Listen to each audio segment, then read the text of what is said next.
आप सभी को नमस्कार। मेरा नाम अक्षय एक्का है और आज इस वीडियो में मैं आपको बताऊंगी कि भूलकर भी ये 4 गलती हमें नहीं करना है, नहीं तो हम अपने जीवन में पछताएंगे। तो वो कौन सी 4 गलतियां हैं जिन्हें हमें अपने जीवन में नहीं करना है, जानने से पहले मैं आपको बता देना चाहती हूँ कि अगर आप इस वीडियो में नए आए हैं तो इस वीडियो को आप सब्सक्राइब कर लीजिएगा चैनल को, ताकि जो भी मैं वीडियोस अपलोड करती हूँ सबसे पहले आपके फ़ोन में नोटिफिकेशन आ जाए। इस वीडियो को स्टार्ट करते हैं और इस वीडियो को जो भी मैं बातें बताऊंगी उसको आप ध्यान से सुनिएगा। परमेश्वर इस वीडियो के द्वारा, वचन के द्वारा आपके जीवन में कार्य करेंगे, ताकि आप भी उन गलतियों को जानकर वो गलती दोबारा ना दोहराने पाए। इस वीडियो में जो भी मैं वचन बताऊंगी आप लास्ट तक सुनिएगा, परमेश्वर आपके जीवन में कार्य करेंगे। चलिए वीडियो को स्टार्ट करते हैं। मैं आपको ये बताना चाहती हूँ कि सबसे पहले जैसे परमेश्वर का भय और परमेश्वर का प्रेम हमारे अंदर होना बहुत ज़रूरी है, क्योंकि अगर हम परमेश्वर का भय नहीं रखेंगे तो हम चाहे कितने भी प्रार्थना कर लें, जितने भी वचन पढ़ लें, चाहे कितने भी उपवास कर लें, तो हमारा प्रार्थना करना, उपवास करना ये सब कुछ व्यर्थ होगा, क्योंकि हम परमेश्वर का भय नहीं मान रहे। तो हम परमेश्वर के रास्ते में कैसे आगे बढ़ेंगे? शैतान एक तरफ से माइंड में आपके डालेगा कि कोई बात नहीं, पाप कर ले, कोई बात नहीं, परमेश्वर दयालु है, क्षमा करेगा, अभी तो तू जीवित है, अभी तो तू मरा नहीं है, परमेश्वर ने तुझे अभी तक जिंदा रखा है, तो तू चिंता मत कर, तू आगे भी जीवित रहेगा और ये गलती तू कर ले। शैतान ऐसे आपके माइंड में डालेगा ताकि आप वो पाप को करे, और एक तरफ आपके मन में आएगा कि परमेश्वर का वचन ये कहता है ये पाप ना करो, ऐसा ना करो करके, पर आप पाप से कॉम्प्रोमाइज कर रहे हैं कि हाँ चलो ठीक है कर लेते हैं, परमेश्वर दयालु, क्षमा कर लेंगे। पर आप याद रखें कि परमेश्वर जलजलाहट परमेश्वर है और परमेश्वर भस्म कर देने वाली आग है। अगर आप परमेश्वर का भय नहीं रखेंगे तो मृत्यु आपके पास आ जाएगी। आपका जो समय नहीं होगा मृत्यु का, वो आपके पास आ जाएगी और आप इस दुनिया से जल्दी चले जाएंगे, और जो जगह होगी आपकी वो स्वर्ग नहीं होगी, आपको जो जगह मिलेगा वो नरक ही मिलेगा। और जब आप एक बार नरक में चले जाएंगे तो दोबारा वहां से वापस नहीं आ सकते। चाहे कितने भी आप गिड़गिड़ाहट से परमेश्वर से आप माफी मांगेंगे तो भी परमेश्वर आपको यही कह देंगे कि मैं तुम्हें नहीं जानता कि तुम कौन हो। तो इससे दर्दनाक चीज और क्या हो सकती है हमारे जीवन में, कि हम इस पृथ्वी पर इतनी मेहनत कर रहे हैं और एक तरफ पाप भी कर रहे हैं, और फिर जब न्याय का समय आता है तो परमेश्वर हमें साफ कह देते हैं कि मैं तुम्हें नहीं जानता कि तुम कौन हो। इसलिए परमेश्वर का भय हमारे जीवन में होना जरूरी है। जब हम परमेश्वर का भय मानते हैं तो यूसुफ की तरह, जिस तरह से आप बाइबल में भी यूसुफ के बारे में जानते हैं, तो यूसुफ परमेश्वर को पहला स्थान देता था, वो परमेश्वर का भय मानता था, इसीलिए वो पाप से बचा। क्योंकि जब हम बाइबल में पढ़ते हैं तो उसके पास वो चांस था पाप करने का, क्योंकि वो गुप्त स्थान था। वो जब कोई व्यक्ति हमें नहीं देख रहा होता है तब शैतान मौका देखता है कि इसको पाप में गिरा दे, और उसी समय परमेश्वर भी हमें देख रहा होता है कि परमेश्वर में कितना वफादार है। हम कहते तो है कि हमसे पाप हो जाता है, हम नहीं चाहते कि हमसे पाप हो, पर हो जाता है। ये हम अपनी थिंकिंग लाते हैं, क्योंकि वास्तव में हम चाहते ही नहीं है कि परमेश्वर के साथ चले। हमारे अंदर होता ही नहीं है परमेश्वर का भय। अगर सच में हमारे अंदर परमेश्वर का भय है तो हम उस पाप को करेंगे ही नहीं, क्योंकि जो पाप से जन्मा होता है वो पाप को करता है, और जो परमेश्वर से जन्मा होता है वो पाप को नहीं करता है। तो इसीलिए सबसे मेन चीज ये है कि हमारे अंदर परमेश्वर का भय होना चाहिए, तभी हम पाप को करने से बचेंगे। आमीन। और दूसरी चीज कि परमेश्वर का प्रेम हमारे अंदर होना चाहिए। जब परमेश्वर का प्रेम हमारे अंदर होगा तो सारी व्यवस्था वो पूरी हो जाएगी। प्रेम के ही अंदर सारी व्यवस्था पूरी हो जाती है जब हम देखेंगे बाइबल में तो, और सबसे जो टॉप में है वो प्रेम ही है। आमीन। 4 गलतियां कौन सी है जो हमें भूलकर भी नहीं करनी है? पहली चीज, तो जैसे टेक्नोलॉजी बढ़ता जा रहा है वैसे हमारा व्यवहार भी बदलता जा रहा है। जिस तरह से परमेश्वर ने मनुष्य की रचना की है, आज हम मनुष्य उस चीज को बिगाड़ रहे हैं। अब किस तरह से बिगाड़ रहे हैं? जिस तरह से लोग अबॉर्शन करवा देते हैं, गर्भपात कराते हैं, वो सोचते ये सारी चीजें नॉर्मल है, पर परमेश्वर की नजर में ये सबसे बड़ा पाप है। परमेश्वर नहीं चाहते कि कोई भी व्यक्ति इस काम को करे। हम मनुष्य इतने निर्दयी होते हैं कि उस बच्चे को मार देते हैं, इस संसार में लाते ही नहीं है। अब कोई व्यक्ति नहीं जानता है तो गलती कर देता है तो उसके लिए कम दंड है, पर जो जानबूझकर, वचन को जानबूझकर भी अगर वो गलती कर रहा है तो वो अधिक दंड के योग्य है। और जिस तरह से कोई अपने शरीर को खराब नहीं करना चाहते और नई टेक्नोलॉजी के द्वारा वो बेबी को इस दुनिया में लाते हैं, पर ये सारी चीजें गलत है। तो अगर हम ऐसे कामों को करेंगे, परमेश्वर के रचना के विरुद्ध में जाके काम को करेंगे, तो परमेश्वर ऑब्वियसली हम पर क्रोधित होंगे और हमें उस काम के अनुसार हमारा न्याय करेंगे। आमीन। तो ये काम को आपको नहीं करना है। जैसे परमेश्वर ने आपको बनाया है, जैसे आदम और हवा को श्राप, वो पीढ़ी दर पीढ़ी चलता रहेगा जब तक कि दुनिया का अंत ना हो जाए। आमीन।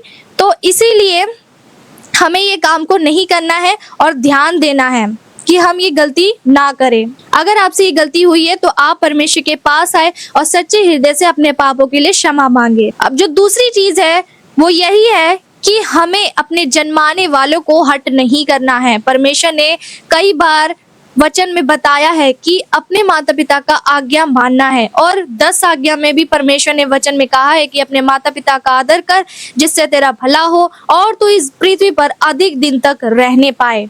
आमीन। परमेश्वर ने हर जगह में बोला है माता पिता के विषय में कि तुम्हें उनका आदर सम्मान करना है। हो सकता है कि आज माता पिता ने बच्चों को पैदा करके छोड़ दिया, पर इसका मतलब ये नहीं है कि बच्चे कल को बड़े होंगे तो उन माता पिता को हट करेंगे, तुच्छ जानेंगे। परमेश्वर ने वचन में बोला है उनका आज्ञा मानना है तो उनका आज्ञा मानना है। हमें उन्हें रिस्पेक्ट देना है, चाहे उन्होंने हमें रिस्पेक्ट दिया हो, चाहे नहीं दिया हो, चाहे उन्होंने हमें बचपन से ध्यान दिया हो या ना दिया हो, हमें उनसे प्रेम रखना है और उनका आज्ञा मानना है, तभी हम इस पृथ्वी पर जीवित रहेंगे। आमीन। क्योंकि बहुत लोग ऐसा करते हैं कि जैसे वो बूढ़े होने लगते हैं उन्हें ओल्ड एज हाउस में भेज देते हैं या फिर उन्हें संभाल ही नहीं पाते। तो ये गलती ना करें आप लोग, क्योंकि परमेश्वर ने माता पिता को आपके जीवन में लाया। बहुत से लोग हैं ऐसे जिनके माता पिता भी नहीं है, तो हमें उन सब चीजों को समझना है कि परमेश्वर ने जो चीजें हमें दी है उन सब चीज का हमें परमेश्वर का धन्यवाद करना है। हमें ऐसा नहीं करना कि हमने अपने पेरेंट्स को ही मार पीट करना है, बुरा भला बोलना है, उन्हें गाली देना है। हमें उनकी रिस्पेक्ट करनी है। आमीन। तो इन बातों का भी आप ध्यान दें अपने जीवन में। तो तीसरा पॉइंट है मूर्ति पूजा करना। परमेश्वर हमें वचन में बताते हैं, 10 आज्ञा में भी लिखा है कि मूर्ति पूजा ना करना, जो आकाश में या पृथ्वी पर या पृथ्वी के जल में है, तो उसको दंडवत ना करना, ना उनकी उपासना करना, क्योंकि मैं तेरा परमेश्वर यहोवा जलन रखने वाला परमेश्वर हूँ। परमेश्वर ने 10 आज्ञा में साफ कह दिया है। उसमें परमेश्वर आपको बताते हैं कि जिस तरह से जो अंधविश्वास की चीजें हैं, जैसे पेड़ में धागा बांधा हुआ है तो उसको मान लेना, या फिर कोई भी चीजें ऐसी है जो कुछ भी चीजें आपको दिखने लगती हैं तो आप उस चीजों पर विश्वास करने लग जाते हैं, जैसे अंधविश्वास जिसे बोला जाता है। तो हमें परमेश्वर ने ये सारी चीजें करने के लिए मना किया है, क्योंकि एक ही हमारा परमेश्वर है, जीवित परमेश्वर, उसका नाम यहोवा परमेश्वर है। हमें उसकी उपासना करना है। आमीन। क्योंकि परमेश्वर इन सब चीजों में वास नहीं करते, परमेश्वर हमारे हृदय में वास करते हैं। तो हमें अपने सच्चे हृदय से परमेश्वर को पुकारना है। चौथा पॉइंट में हम जाते हैं जो कि सबसे लास्ट है, और इस पॉइंट में परमेश्वर आपको बताते हैं अगर हम गलत तरीके से प्रभु भोज को खाते हैं तो उसका परिणाम क्या होगा, हम वचन से जानते हैं। क्योंकि बहुत लोग प्रभु भोज के बारे में नहीं जानते और गलत तरीके से खाते हैं, जिस वजह से उनके जीवन में विपत्ति आती है। और वो कौन सी विपत्ति आती है हम वचन से जानेंगे। पहला कुरिन्थी 11:29 में हम देखते हैं क्या लिखा है, क्योंकि जो खाते पीते समय प्रभु की देह को ना पहचाने वह इस खाने और पीने से अपने ऊपर दंड लाता है। और फिर आगे लिखा है, इसी कारण तुम में से बहुत से निर्बल और रोगी हैं और बहुत से सो भी गए। आमीन। यहाँ पे परमेश्वर कह रहे हैं कि 3 चीज बता रहे हैं परमेश्वर, कि या तो निर्बल हो जाएंगे, या तो रोगी हो जाएंगे, या तो मर जाएंगे, मृत्यु हो जाएगी उनकी। तो इतना खतरनाक चीज आप पहले जाने, उसके बाद ही अपने जीवन में इस प्रभु भोज को लें। कई लोग अनजाने में इस चीज को लिए और अपने जीवन में दंड लाए। और हम देखेंगे भी अपने जीवन में कि जो लोग गलती से इस चीज को खा लेते हैं, या कहीं चर्चिस में भी गलत तरीके से दिया जाता है, तो वो लोग के जीवन में परेशानी आती है, बीमार हो जाते हैं और कुछ लोग तो मर भी जाते हैं। तो ये गलती अपने जीवन में भूल कर भी ना करें। आमीन। तो ये 4 पॉइंट आपको अपने जीवन में ध्यान देना है। इन 4 बातों को अपने जीवन में ध्यान देना है और ये गलती को नहीं करना है। अगर फिर भी आप इन गलती को अपने जीवन में दोहराएंगे तो एक कहावत आपके लिए परमेश्वर कहना चाह रहे हैं। वचन में लिखा है, उन पर ये कहावत ठीक बैठती है कि कुत्ता अपनी चाट की ओर और नहलाई सुअर कीचड़ में लौटने के लिए फिर चली जाती है। यहाँ पे परमेश्वर कह रहे हैं कि जो गलती अपनी, जिस तरह से वचन में, नीति वचन में भी लिखा है, जो मूर्ख अपनी मूर्खता को दोहराते हैं। तो अगर आप अपनी गलतियों को दोहरा रहे हैं अपने जीवन में, तो ये कहावत परमेश्वर ने आपके लिए कही है। तो अगर आप चाहते हैं कि ये कहावत आपके जीवन में बैठे, तो आप अपनी गलती को दोहरा सकते हैं। और अगर आप परमेश्वर का भय मानकर आगे बढ़ना चाहते हैं, परमेश्वर का प्रेम अपने अंदर रखना चाहते हैं, तो इन गलतियों से आप पश्चाताप करें और मन फिराएं और परमेश्वर के नजदीक आएं। आमीन। और उस समय के लिए भी आप तैयार हो जाइएगा जो आने वाली विपत्ति आपके जीवन में आएगी।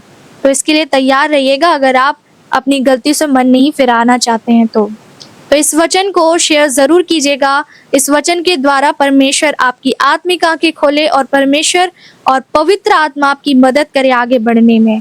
आमीन। इस वचन को शेयर जरूर कीजिएगा। आप सभी को नमस्कार।